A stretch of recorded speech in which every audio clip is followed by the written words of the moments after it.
I'm watching over my niece, Emily, at my brother's house while he and his wife are on a trip. We discuss plans for tomorrow excitedly. As we talk, Emily surprises me by opening the closet door and sliding in without hesitation. I'm Lily, a 24-year-old housewife with a brother 5 years older. We've always been close since losing our parents. Despite both being married, we maintain a family-oriented relationship. My husband's parents live far away, making it hard to ask for help. My brother and his wife had a quick wedding, and since her fallout with her parents, they rely on our support. Our families have daughters, so my niece, Emily, and my daughter, Alice, grew up like sisters. My brother informed me of their 10th wedding anniversary trip and asked me to look after Emily. I readily agreed and they left. I stayed at their house with Emily, who seemed nervous as her parents left. Initially, I planned to bring my daughter, Alice, but Emily insisted not to invite her. We spent time playing games and preparing dinner together, but Emily remained nervous. When I asked if something was wrong, she kept saying, "I'm fine, nothing's wrong," without telling me. Emily's behavior suggested she was on guard against something invisible. The meaning became clear when bedtime arrived. Changing into her pajamas, Emily suggested going to bed early and starting for Aunt Lily's house in the morning. Opening the closet door, she revealed a set of bedding prepared at some unknown time. As I struggled to understand, Emily quickly laid down on the mattress inside the closet, saying good night. Surprised, I blurted out, "Wait, Emily, you're sleeping in there," louder than intended. She replied seriously, assuring it's okay and leaving the closet slightly open in case anything happens. Attempting to hide my confusion, I suggested we sleep together. After a few tries, Emily reluctantly agreed and got into my bed. She asked if it was okay to keep the bedding in the closet as her hiding spot, deepening the mystery. I agreed naturally. Curious, I asked why she needed a hiding place. After making me promise not to laugh, she whispered, "The monster is coming." Initially endearing, the story took a turn. Emily clung to my arm, explaining that the monster is scary and clever, only appearing when Daddy is not around. Her mom drives the monster away and Emily must stay in the closet until it's safe. Her mom cries while doing so, and Emily tried to help once but found it too scary. When the monster pounded on the closet door and Emily trembled, I sighed, realizing the monster might be real. It wasn't just a trick to get a night owl kid into bed. Caught off guard by my sister-in-law's affair, I didn't know how to handle it. If the monster was her lover, it wouldn't come here when she wasn't around. Emily believed the monster came on days when her father wasn't home. Today, with my brother away, she insisted not to invite my daughter over, always staying by my side, watching the windows and the front door. Thinking about Emily and my trusting brother made me angry at my sister-in-law. But reassuring Emily was my priority. I held her hand and smiled, saying Aunt Lily is here today. The monster is clever, so it might get scared and stay away, seeing a stranger. Also, her mom, the usual target, is with her dad today, making it safe. Emily's face still clouded with anxiety, not knowing the monster's true identity. Over time, she began to fear its imminent arrival. I managed to calm her down, suggesting we hide in the closet together. I assured her she could talk to me about anything bothering her about the monster. Hoping to address each concern and make her feel sleepy, another fact from Emily surfaced. Unable to sit still, I rushed out of the house with Emily still in her pajamas. Quickly driving back home, I explained the situation to my husband, who then headed to my brother's house. Around 10 p.m. that day, my husband and his friends stayed over there. Receiving a call from my brother on vacation, he inquired about Emily's condition. After discussing Emily, he urged me to forget about my husband and daughter, get some rest, and ensure the doors were locked. Sternly told not to leave the house, I struggled to keep my voice steady. Looking at Emily, who was sound asleep with my daughter, I pledged to drive the monster away the next morning. When my husband returned, my body trembled with fear and anger as he shared what happened last night. Relieved that my decision from yesterday was right, I spent the day at home with Emily and my family, waiting for my brother and his wife to pick her up. Upon seeing us, my brother questioned why we left the house during the night, breaking our promise. His strong protest made me uncomfortable. Calmly, I asked how he knew we weren't home while he was on vacation. He revealed he had given Emily a smartphone with GPS. His evasive eyes and persistent insistence on the phone contradicted this claim. Suppressing the urge to confront him immediately, I continued the conversation quietly to avoid the kids hearing. Lastly, he mentioned that two unfamiliar men showed up at my place late last night, leaving me puzzled about their visit to the house. In the middle of the night, intruders came, and my brother's voice trembled when he expressed relief that Emily and I were safe. His gaze, however, seemed more concerned with carefully choosing his words. Pressing him about the suspicious men, I demanded to know who they were. Attempting to prevent further questioning, my sister-in-law loudly called Emily over, insisting they leave.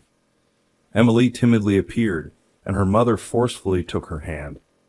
Suddenly, my brother changed his demeanor, stating he wasn't forgiving me, but that they were leaving for the day. He started pushing Emily towards the door, despite her clear reluctance to leave. Protesting and trying to stop them, I was ignored. Emily, resisting her parents, reached out towards me. Quickly, I pulled her behind me, sheltering her. My sister-in-law raised her voice in surprise, letting go of Emily's hand. Ignoring us, my brother and his wife spat aggressive words and rushed over. Fueled by anger, my husband and I were determined not to let them take Emily. We managed to force them out of the room, and at the front door, waiting police officers swiftly apprehended my brother and his wife. The disoriented couple argued with the police, claiming they took their daughter from home and locked her up. Insisting on Emily's immediate return, my brother argued that if they don't give her back, they should be detained. Meanwhile, my sister-in-law stood silently by the police officer, not trying to call Emily over. My brother shouted at Emily to come to him, but her refusal, influenced by the severity of her father's demeanor, kept her by my side. Realizing things weren't going his way, my brother yelled in the entrance, but he was completely restrained by the police officer. Witnessing this, my husband pushed his smartphone in front of my brother's face. Seeing that, I told Emily and my daughter to wait once more in the other room and shut the door to avoid them hearing the audio. After confirming this, my husband started playing a video he had recorded at my brother's house the night before. Without uttering a word, my brother and his wife's faces turned pale upon seeing it.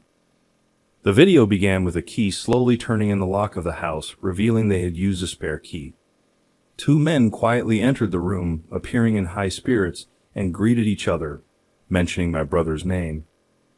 They didn't know they had company, and one of them mentioned a discount because she's his sister, looking over at my husband and his friends. When my husband's friend gave a vague response, one of the men boasted about being good friends with my brother and his wife, getting an even bigger discount, mentioning a specific amount. They mentioned they were lucky to play with the kids today. The profile of the man who laughed sounded grotesque. Although I couldn't see the screen, the audio alone made my skin crawl. My husband's friend then bombarded the men with questions, asking if they often came to this house and if they always came as a pair. Sensing something was off, the men asked where Emily and I were.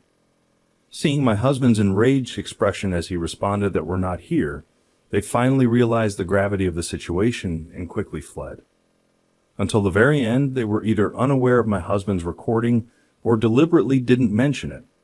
My brother, supposed to be their close acquaintance, seemed to have discovered the existence of the video for the first time and was shaking. Frantically, he stated he didn't know anything and had been framed. Despite my previous belief that my brother was uninvolved and my sister-in-law was the mastermind, the video contained clear evidence of my brother offering up Emily and me. His ignorance wouldn't convince anyone. Consequently, my brother was taken away by the police, and my sister-in-law, feigning ignorance, ended up in custody with him at a later date. The police interrogated my brother and his wife, who eventually confessed to everything and were subsequently arrested. It turned out my sister-in-law had a scheme where she would lure men into their home on the nights my brother worked late shifts, receiving money from them. Realizing a demand for children among certain groups, she carefully exploited Emily in a way that wouldn't break the law. Emily, who knew nothing and was trying to help her bullied mother, was photographed posing as instructed. The pictures were supposed to be innocent photos of a child, but my sister-in-law went out of her way to take these photos with a disposable camera, developing them and showing them to her customers, inducing a bidding war like an auction. She only lent out the photos, she never sold them. As despicable as this was, it should have had nothing to do with my husband and me. When my brother became aware of his wife's business, instead of scolding her or protecting his daughter, he started gathering men to become customers, thinking more staff meant more revenue. To force me into working, he continued to threaten me by taking photos of the scene. They carefully chose a day when the neighbors wouldn't be around, locked Emily and me in their house, exchanged the spare key for a large sum of money, and went out of town for an overnight trip to prove their innocence. However, they didn't expect Emily, who had always obeyed my sister-in-law without question, to regret telling me about the monsters to protect me. While Emily didn't understand most of what was happening, she knew the monsters were targeting them. That night, when I learned about Emily's predicament, I asked my husband to capture images of these so-called monsters. With leaked information, police acted promptly when we reported it. We also informed Child Protective Services, ensuring Emily's protection. My brother and his wife were arrested on serious charges, including child welfare law violations and violations of laws preventing child exploitation. Despite being first-time offenders, they couldn't avoid imprisonment due to the highly malicious nature of the photos taken over several years. Fortunately, my sister-in-law hadn't digitized or sold Emily's photos, preventing any leakage. The revelation left me shocked, wondering how my once kind and reliable brother could become such a terrible person. We had been helping each other out as usual until then, and the fact that I didn't notice this distortion scares me. Anyway, I want them to face what they've done. Following the arrest of my brother and his wife, the so-called monsters were also brought in for questioning by the police. They argued their innocence, claiming that because their plans had not been successful, they weren't guilty.